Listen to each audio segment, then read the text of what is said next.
Alrighty, and we are rolling. This is Onward to Victory, a Notre Dame football podcast, and I am your host, Alex Painter. Thank you for electing to join me here for this episode. This is, believe it or not, the 18th in our chronology of the University of Notre Dame, its football team, and its fascinating history and people associated. So, if this is your first time listening, welcome. We've got an excellent episode on deck here.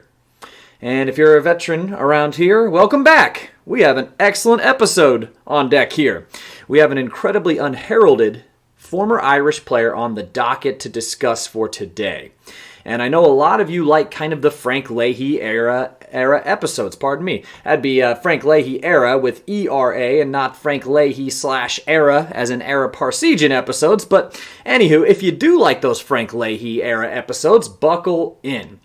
But I can't thank you all enough again for electing to join me here today. So to get this party started, a special thank you to the show's fourth consensus All-American, Brad G. of Williamsburg, Indiana. Thank you so much for sponsoring this episode. Based on what we have discussed in our shared affinity for the history of Notre Dame, I think Brad's really going to enjoy this one. And I'll talk more about the Consensus All-American program here in a couple minutes. So thank you to Jeff Harrell for joining me the last episode, as well as Jim Augustine, owner of Augie's Locker Room, for hosting our conversation. I hope by now you've had an opportunity to listen to the conversation that Jeff and I were able to have about his new book, the upcoming, groundbreaking Knute Rockne biography titled The Rockne of Ages. It's due out soon, this month. And being something of a reader myself, I am just chomping at the bit for this one. I cannot wait. And I hope to make it up to South Bend again for the Blue Gold game next month. And I don't know, maybe link back up with Jeff and maybe bask in some of the glory around the book. And speaking of books, I was in a half-price books recently and I felt compelled to pick up a book titled The Greatest Brigade: How the Irish Brigade Cleared the Way for Victory in the American Civil War. And it was written in 2011 by Thomas J. Crogwell. And for a couple reasons here. One being we just covered Father Corby in fairly decent detail a few episodes ago, and that episode proved to be exceedingly popular. St. Paddy's Day is coming up, so that is something to be celebrated, but due to all those things, I'll read a couple very short excerpts involving Corby from this book. These are two that I would have actually included in the Father Corby episode had I had them at my disposal. So the first one is from page 106. Now this encounter takes place with Father Corby right before the Battle of Fredericksburg. So we're talking December 1862. So this is about 7 months or so before the infamous Battle of Gettysburg and the infamous, statue and the painting and all that. So this is before that. So just as a quick backstory, the Battle of Fredericksburg absolutely decimated the Federal Army, the Union Army, and the fighting was extremely intense, and per usual, the Irish Brigade kind of found themselves in the middle of it. But this was some time before the battle, and this is again from page 106. Quote, "A rumor went around camp of the Irish Brigade that Burnside, Ambrose Everett Burnside, who was the commander of the Union Army, planned to have them assault the ridges above Fredericksburg. One anxious Irish private sought out one of the brigade's chaplains, Father William Corby. And in parentheses, before the war, Father Corby had taught at a small Catholic men's college in Indiana called Notre Dame. 'Father,' the young man said, 'they are going to lead us over in front of those guns, which we have seen them placing, unhindered, for the past 3 weeks.' To which Father Corby replied, 'Do not trouble yourself. Your generals know better than that.'" End quote. So the Irish Brigade was a part of a frontal assault on those very guns, and they lost a great amount of their number. So unfortunately, common sense did not win the day, and Father Corby's words did not prove to be much of a premonition. And so the second passage was actually at the dedication of the Irish Brigade's monument on the battlefield of Gettysburg. This was from July 2nd, 1888. So the 25th anniversary, so to speak, of the battle and the Irish Brigade's monument, we kind of talked about it. It has the Irish wolfhound laying at the base of the Celtic cross, which I kind of gave a description of during the Father Corby episode, but Here we go. On July 22nd, this is from page 214 of Cragwell's book. The first monument to the Irish was dedicated at Gettysburg, exactly 25 years after the Battle of the Wheat Field. Set at the edge of the wheat field, the monument is a Celtic cross, carved from green granite with an Irish wolfhound lying at the foot of the cross. That day, the Brigade's two chaplains, Father Corby and Father Hewlett, said Mass for a few dozen veterans of the Irish Brigade who had come to Gettysburg for the dedication. Looking over the small congregation of elderly and middle-aged men, Father Corby said, quote, "Here is what is left of us. Where are the others?" End quote. So again, that's from the book, The Greatest Brigade, How the Irish Brigade Cleared the Way to Victory in the American Civil War, written in 2011 by Thomas J. Cragwell. And I love Father Corby. I think he's extremely wise, but also does remind us often of the true cost of war, which hopefully people picked up on during the Notre Dame and the Civil War series. I found it very, very interesting. It's something that we talked about. It was unavoidable when you talk about the American Civil War, what the human cost of the conflict truly was. So speaking of books one final time, I'm going to try this cross-promotion thing for the next 30 seconds or so bear with me. If you'd like to support a completely different endeavor of mine, please consider picking up a copy of my most recent book, Blackball in the Hoosier Heartland, Unearthing the Negro League's Baseball History of Richmond, Indiana.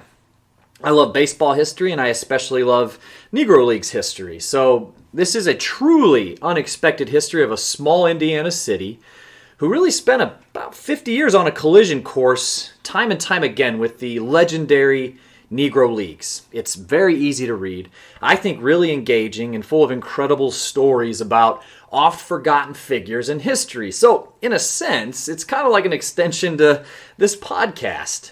It'll eventually make it to Amazon, but if you'd like it today, please search Blackball in the Hoosier Heartland into Google, and you'll find it. And I will share a link on the Facebook page if anyone is interested. So, any support is gratefully appreciated.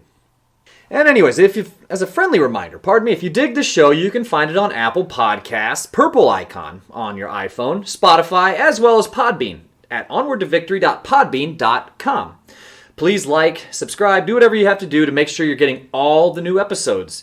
You can interact with the show on the Facebook page at facebook.com/onwardtovictory.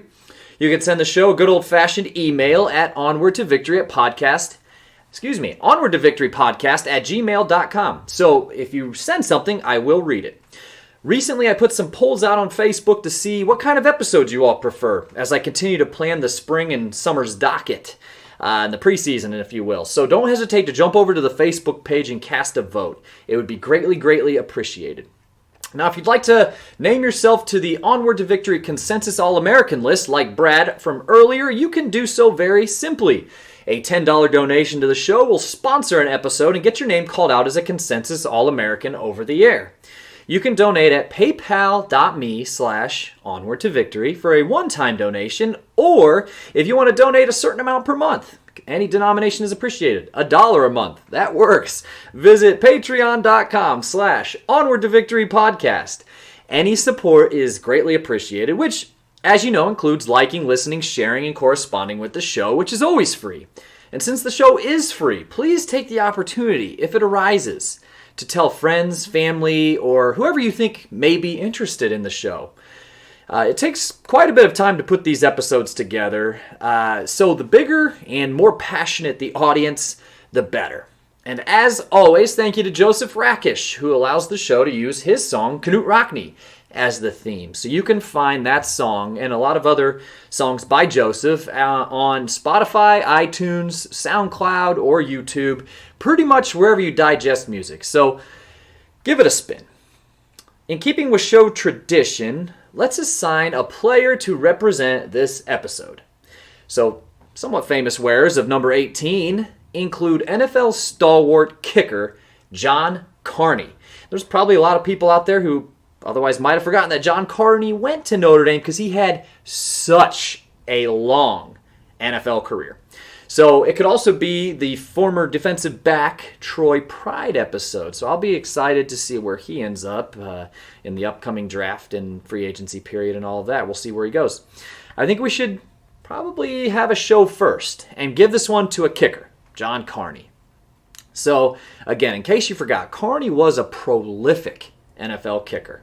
In fact, only 4 kickers in NFL history have more field goals than him, as well as more points than him.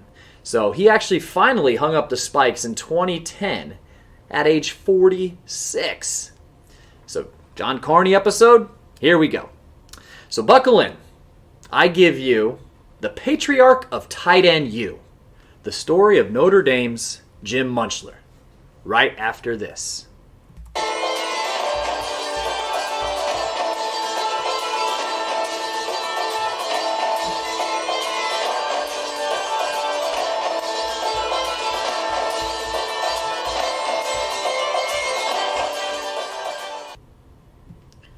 In the last 15 seasons, just the last 15 seasons, names such as Alizé Mack, Durham Smythe, Ben Koyak, Troy Nicholas, Tyler Eifert, Kyle Rudolph, John Carlson, Anthony Fasano, and Jerome Collins have graced this spot for the Notre Dame football program.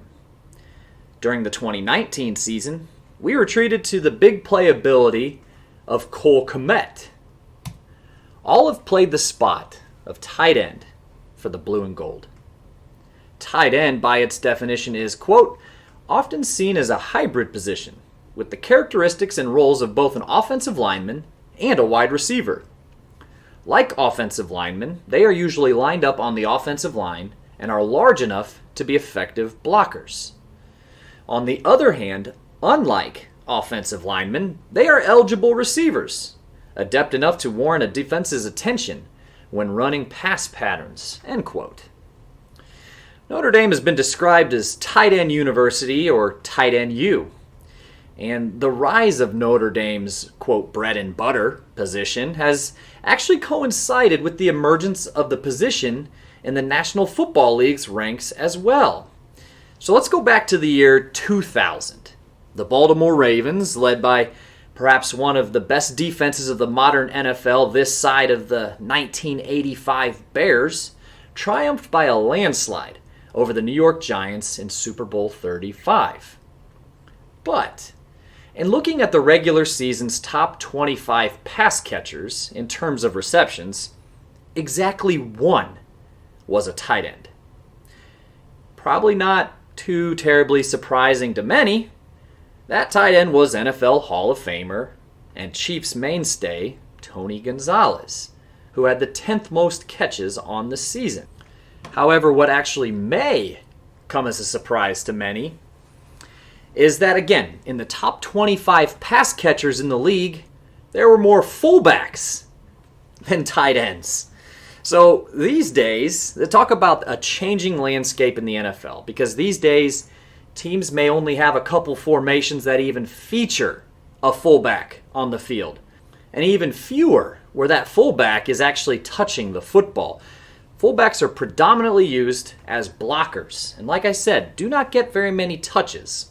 So to kind of walk down memory lane, fullbacks Richie Anderson and Larry Centers notched 88 and 81 receptions, respectively, on the 2000 season, which is unbelievable. It's hard to think of. I feel like Larry Centers might have had a season where he had more than 100 catches at some point. I feel like I remember seeing that. But fast forward to 2019. There are no fullbacks on the list, and 4 tight ends are in the top 17 alone. Because we are currently in an era where multiple tight end sets are regularly used for offenses and formations, and one where there are typically multiple tight ends among the most prolific pass catchers in the National Football League. And since it bears repeating, Notre Dame's emergence as a supplier of tight ends to the NFL has corresponded in step with the rise of the position in the professional ranks. But who was first in line? Who broke into the pro ranks at the position first from Notre Dame? A few names come up. In 1948, Bill O'Connor, also known as Zeke, played offensive end, which was the precursor to the tight end for the Irish from 1944 through 1947. He played 4 professional seasons in the United States and then 2 more in Canada. And he won the Grey Cup in 1951 with the Toronto Argonauts. This was 40 years before Irish wide receiver Rocket Ismail stunned the football world, signing with the Argonauts and won a Grey Cup in 1991. Shameless plug, we actually covered the Ismail saga fairly in depth in episode 12. It's fascinating. But anyways, O'Connor is 93 years old as of this recording and is still living and resides in Toronto. Leon Hart is another name that immediately comes to mind when considering early Notre Dame tight end types. Like O'Connor, Hart also lined up at offensive end for the Irish, in addition to fullback. Hart's name resonates strongly with the Irish faithful, particularly since he was voted the winner of the 1949 Heisman Trophy, following the likes of Angelo Bertelli and Johnny Lujack as fellow Irish to take home the honor in the 1940s. Hart was actually selected first overall in the 1950 NFL Draft by the Detroit Lions, where he played 8 seasons. And if we have any Detroit Lions fans in the audience, I'm sure you'll just be elated to hear that Hart was a member of 3 Lions teams who were NFL champions during the 1950s. The Cleveland sports fan in me sympathizes. Anyways, the guy we're going to hone in on actually overlapped with Hart for a season in 1949. He quietly logged more receptions than Hart, both at Notre Dame and in the pro ranks. Whereas Hart became much more of a traditional fullback later in his career and played a fair amount of defense, this guy developed a reputation as both a sure-handed receiver and a fearsome blocker, and among the first tight ends that would fit into something of a modern mold. I'm talking about Jim Mutscheller, the Patriarch of tight end U. I know this may not be a name that rings many bells, and frankly, when you look at it, it's hard to pronounce. I had to practice it multiple times just to prepare myself for this episode. Mutchler. But let's go ahead and change that right now. James Francis Mutchler was born on March 31st, 1930, in Beaver Falls, Pennsylvania.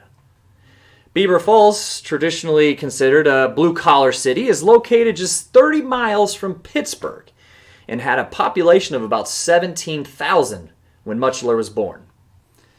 He was born to a blue-collar background, and his father was known as one of the best bricklayers in Beaver County. Mutchler, who acquired the nickname of Bucky when he was a kid, began his sports career as a multi-sport star in basketball, baseball, and, of course, football at Beaver Falls High School, the same Western Pennsylvania high school later attended by Joe Namath. As we'll find out, our Jim and Joe Namath couldn't have been any different. Mutchler was the captain of the football team and was named to the All-Western Pennsylvania squad as a senior. Although he wasn't what we would consider a big body for football, he stood about 6'1" and tipped the scales around 200 pounds, give or take a few pounds, and he was recruited to play offensive end for the vaunted University of Notre Dame Fighting Irish in 1948, under legendary coach Frank Leahy. In the media guide, he called being recruited by Leahy and the Irish his, quote, greatest sports thrill. For the staunchly Catholic Mutchler, it made perfect sense. After playing on the freshman and scout team his first year at Notre Dame, the 19-year-old Mutchler saw action in 10 games as a sophomore in 1949. He hauled in 2 passes and logged a critical interception versus Southern Methodist University. The 1949 team would notch a perfect 10-0 record and be named national champions of college football. So Bucky's junior season in 1950, he had his breakout campaign, and it started in a hurry. he hauled in a Bob Williams pass to score the Irish's first touchdown of the season. The catch would be his first of a then school record 35 catches in a season, breaking the previous single-season reception mark actually held by Leon Hart. The touchdown was his first of a team-leading 7 that season. From a pass-catching standpoint, there had never been a campaign like Mutchler's 1950 season in school history. Now, despite the strong season from Bucky, the Irish stumbled to a 4-4-1 record in 1950. Mutchler, pictured in the media guide strumming a ukulele, stated that, quote, "The greatest part of Notre Dame victories are the result of the school spirit," end quote. He declared his major within the commerce program, which would have been something of a precursor or offshoot of the modern-day business program. From a standpoint of Notre Dame stalwarts, the 1951 team, Mutchler's senior year, well, there were quite a few. Johnny Latner, eventual Heisman Trophy winner, suited up, as did talented running back Neil Warden. Bruising tackle Bob Toneff anchored the trenches. Among this crew, the Beaver Falls native was named captain his senior year. Donning number 85, Mutchler hauled in the 50th catch of his collegiate career during the 7th game of the season against Michigan State, which broke Hart's career reception mark of 49.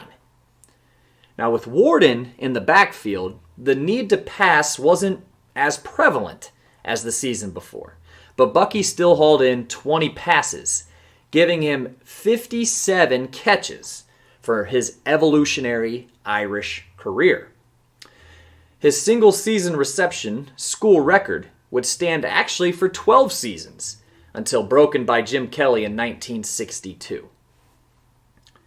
The 1950 squad finished 13th in the country with a 7-2-1 record. After the season had concluded, University President Father Ted Hesburgh addressed the team, concluding his speech with a passage directed to the players, where he personally lauded the captain. This is compliments of the Notre Dame archives. Quote, "To Jim Mutscheller and his teammates, we are proud of the way you represented Notre Dame this year. We hope that all of you who come to us as young men will leave us matured in mind and heart and soul, as well as in body. We hope that you who come to us strong in body will leave strong in your attachment to the values that matter in life, and that you will play it for all you are worth as you played football here. We hope that all you players find your intelligence growing towards Christian wisdom during your years here at Our Lady's University, that you will be prepared to leave better men, prepared to work as hard and intelligently and honestly as you played the game. God bless and keep all of you." End quote. Man, I love Father Hesburgh. Anywho, Mutchler was drafted by the Dallas Texans in the 12th round of the 1952 NFL draft. And he was actually the 4th Irish player taken in the draft, which featured future Pro Football Hall of Famers Ollie Matson, Frank Gifford, and Gino Marchetti, among others. Though he was drafted to play professional football, Mutchler spent the next 2 years in the Marine Corps, serving in Japan and Korea. The tough, gritty Mutchler, upon returning to the States, had found that his former parent club, the Dallas Texans, had sold his contract to the Baltimore Colts, and he began his professional career in 1954. In retrospect, this may be hard to believe, but he only made the Colts by a thread. "Camp was tough," he told the Baltimore Sun in 2009. "Coach Weeb Eubank threatened to cut me because I had, quote, army legs. Good for marching, but not for running." Army legs or not, Mutchler was tough as nails. Above being a exemplary pass catcher, he developed a reputation for an absolutely bruising blocker, despite his relative lack of size. He was also a selfless teammate, willing to play offense, defense, or even special teams, whatever helped the team win. He broke out his second NFL season, where he logged 33 catches and scored 7 touchdowns, leading the Baltimore Colts in both marks. In 1956, the Colts drafted a young, upstart signal caller who, like Mutchler, also hailed from western Pennsylvania. You may have heard of him, Johnny Unitas. The year before, the Colts had drafted Texan Raymond Berry, who doubled as a tight end and a split end. With Unitas, Berry, Mutchler, and lineman Art Donovan, the Colts had built a nucleus that would prove exceedingly competitive in the late 1950s. In 1957, Mutchler led the NFL in touchdown catches from his tight end position with 8. He was voted to the Pro Bowl that season, and he was joined by teammates Unitas, Donovan, and fullback Alan Amici. Raymond Berry later said, "I don't remember Jim ever dropping a pass. He wasn't big by today's standards, but he had an explosive power with the way he unfolded on people." I think that's an interesting way of saying it.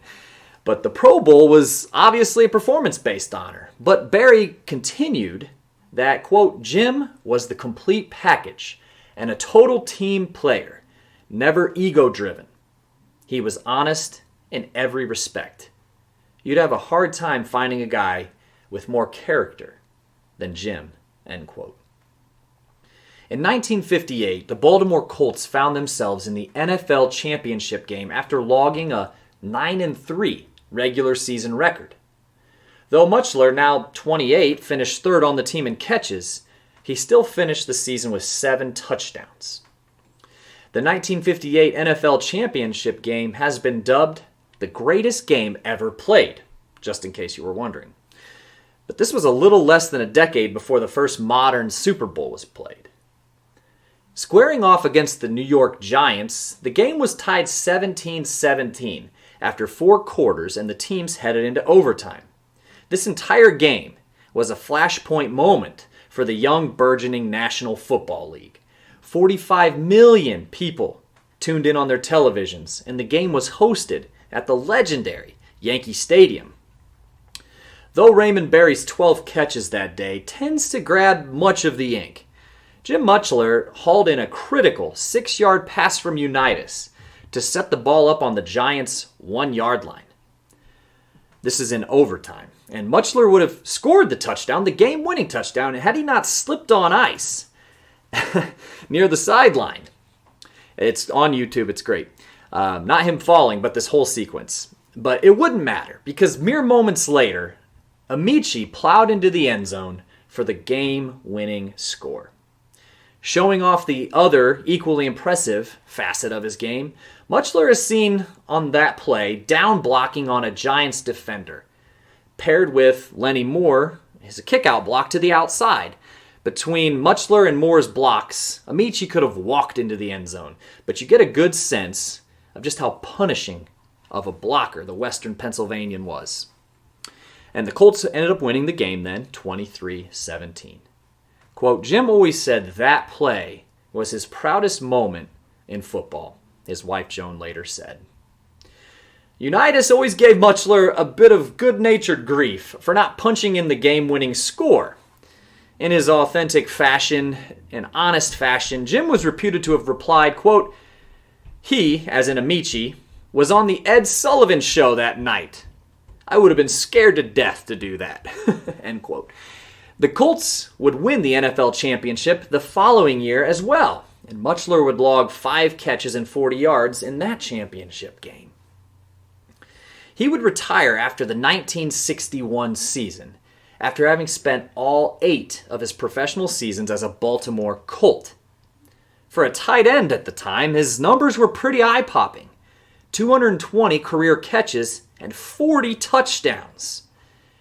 He also averaged nearly 17 yards per reception, which even today is quite good. Of his 8 seasons, he was in the top 5 in the entire league in touchdown receptions 5 times. he only missed one game his entire career. It isn't much of a stretch to call Mutchler among the premier tight ends of the 1950s, particularly due to his ability to catch and block with equal proficiency. During his last season in the NFL, another Western Pennsylvania tight end emerged, who then became the premier tight end of the 1960s, Mike Ditka. After football, he sold insurance and stayed very active in the greater Baltimore community.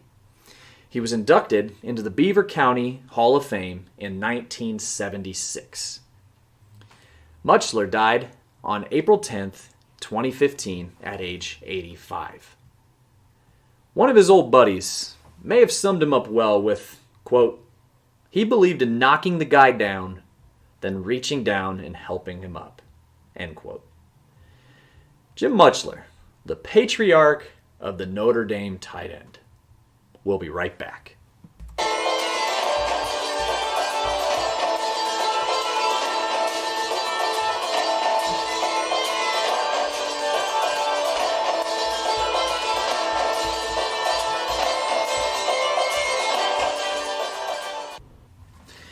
All right, well, needless to say, there are many times that I wish this was my full-time job. That was a really fun dive for me to do. It's been pretty unmistakable, particularly during this 21st century, that Notre Dame has churned out many quality tight ends. Tight ends who are excellent in both the college and the pro ranks. And so my mind has often wondered, who was kind of the first in line? Who was the one that, had a prolific college career, but also kind of broke the mold on the pro level as well. And Leon Hart did come to mind. I knew he played end, and of course he won the Heisman Trophy. But as far as pure tight end, I was able to find Jim Mutscheller, and boy, I'm glad I did, because it's hard not to admire a player like him. Someone who he didn't shy away from anything. He obviously had a propensity to score touchdowns. A very glamorous play in football, as we know, but he also had no problem throwing the lead block on any play, or being the good teammate, playing special teams. So it's easy to admire a guy like Jim Mutscheller, and honestly, it was awesome to be able to do this episode about him. I didn't really know much about him. I had seen a football card of his, I think from maybe the early 60s when he was with the Colts, and I collect old cards. So I happened to see a card of him at some point, saw he was from Notre Dame, thought that was really cool. I wasn't super familiar with him, so hopefully we all got to do a little bit of learning together there. And as I kind of mentioned, I don't traditionally choose topics that I know a bunch about because, frankly, what kind of fun would that be? You have to always be open to learning new things, and I'm someone who, if I get into something, I like to be very grounded in the history. And so I guess that's maybe one of the reasons why I just decided to start this podcast, was become more grounded in my Notre Dame fandom and have a strong sense of history and a strong sense of place every time I have the opportunity to go up to campus. So again, please, if you enjoyed this and you want more, please subscribe. The subscription numbers are really critical. It ensures that the show continues to get out, and that way you all don't miss an episode. So please subscribe. Jump over to Facebook. Like the Facebook page. That's where most of the updates are kind of funneled through.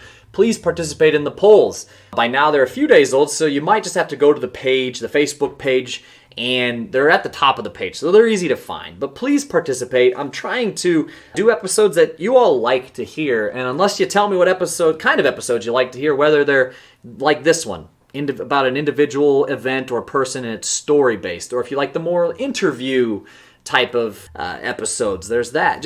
There's a couple polls, so please let me know what you're really into. Or, if you're interested, I've done a couple episodes on the current edition of the I always talk about the current edition of the Irish, but I've had a couple episodes just about the current edition of the Irish. If that's more what you're into, let me know. I could kind of be a chameleon with all of this, and I enjoy talking about any bit of it. So please jump over to Facebook and make sure that you like and follow the page if you're a Facebook persuasion.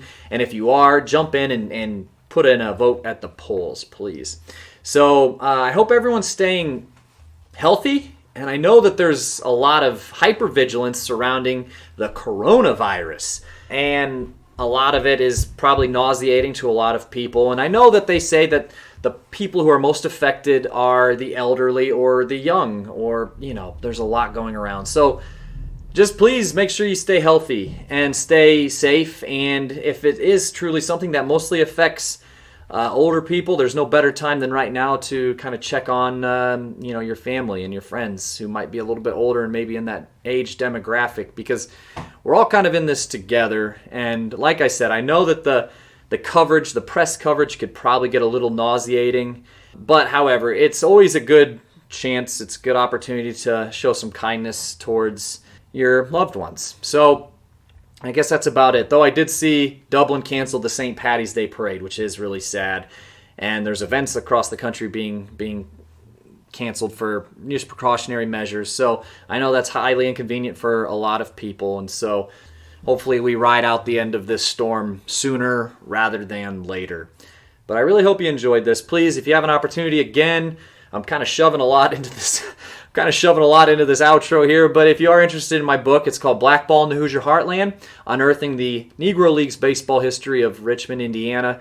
As I mentioned, just jump onto Google, search Blackball in the Hoosier Heartland. You'll find it. It'll be on Amazon here soon. However, if you are super interested and you want to just learn more about it before you make a $15 financial commitment, message the show or email the show. I'm happy to answer anything and tell you why I think you'll enjoy it. So, anyways, without further ado, Blue and Gold games coming up. We got some more exciting episodes coming down the pike. We're gonna be in the football season before we know it. It's really exciting. I guess it's time for me to sign off. So this has been Onward to Victory, a Notre Dame football podcast, and in kindness, I am your host, Alex Painter. And as always, go Irish!